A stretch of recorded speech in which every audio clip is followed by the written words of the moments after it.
Hello everyone, welcome back again. তো চলে এসেছি চিকেলধারা ব্লগের ডে 2 নিয়ে। আগের ভিডিওতে আমি চিকেলধারার বেশ কিছু সুন্দর স্পট তোমাদের সাথে শেয়ার করেছি, যেগুলো আশা করি তোমাদের ভালো লেগেছে। তো ঘড়িতে এখন সকাল 8টা, আমরা রেডি আর এখনই আমরা হোটেল থেকে চেক আউট করবো। দেন আজকে আমরা বেশ কিছু স্পটও ঘুরবো, যেগুলো তোমাদের সাথে শেয়ার করব। আমাদের আজকের ডেস্টিনেশন কোন জায়গাগুলো হবে সেগুলো আমরা আগে থেকেই প্ল্যান করে নিয়েছিলাম। আর আমরা হোটেল থেকে বেরিয়ে সবার আগে ব্রেকফাস্ট করার জন্য একটা ভালো সাউথ ইন্ডিয়ান দোকান খুঁজে নিয়েছিলাম, আর সেখানেই আমরা ব্রেকফাস্ট করেছিলাম। তো দেখো, আমরা এখানে খাওয়ার অর্ডার করে দিয়েছিলাম অলরেডি, আর খাবার আসার জন্য ওয়েট করছিলাম। সাউথ ইন্ডিয়ান খাবার আমার বরাবরই পছন্দের, তাই যেই মাত্র খাবারগুলো টেবিলে এসেছে আমি আর লোভ সামলাতে না পেরে ভিডিও ক্লিপ নিতে ভুলে গেছি। ব্রেকফাস্ট কমপ্লিট করে আমরা সোজা বেরিয়ে পড়লাম আমাদের পরবর্তী ডেস্টিনেশনের দিকে।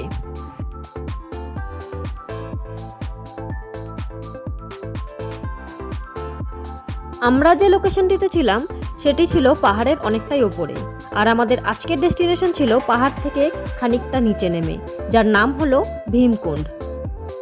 সো ফাইনালি আমরা পৌঁছে গেছি ভীমকুণ্ড। ওপরে তাকালে দেখা যাবে খোলা আকাশ, আর নিচে তাকালে দেখা যাবে বিশাল খাদ। আর এই ভীমকুণ্ডের থেকে যে খাদ দেখা যাচ্ছিল সেটা দেখে আমার তো মাথা ঘোরাচ্ছিল, এত গভীর ছিল।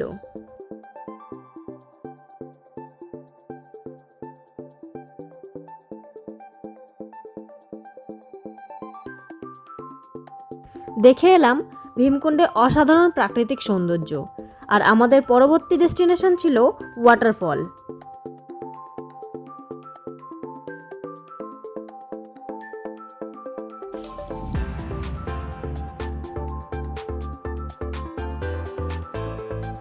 এইখানে আমরা গুগল ম্যাপকে ভরসা করে রাস্তা হারিয়ে ফেলেছিলাম।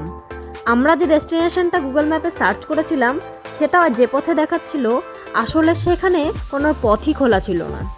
তাই আর কোনো রাস্তা না পেয়ে আমরা পাহাড়ের থেকে নিচের দিকে নামতে শুরু করলাম। মাঝপথে স্থানীয় লোকেদের কাছে জিজ্ঞাসা করায় জানতে পারলাম যে সেখানে প্রচণ্ড গ্রীষ্মের জন্য ওয়াটারফলগুলো আপাতত বন্ধ রয়েছে। বর্ষার দিনে এইসব জায়গাগুলো ঘোরার শ্রেষ্ঠ সময়।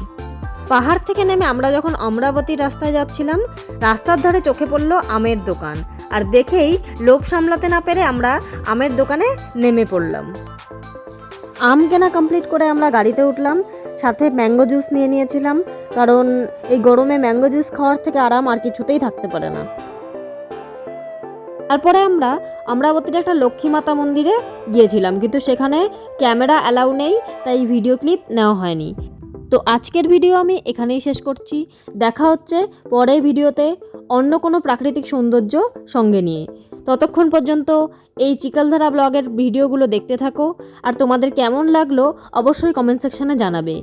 ভিডিওটি ভালো লাগলে অবশ্যই লাইক কমেন্ট করবে এবং সাবস্ক্রাইব করতে ভুলবে না, আর চ্যানেলটিকে বন্ধুদের মাঝে অবশ্যই শেয়ার করে দিও।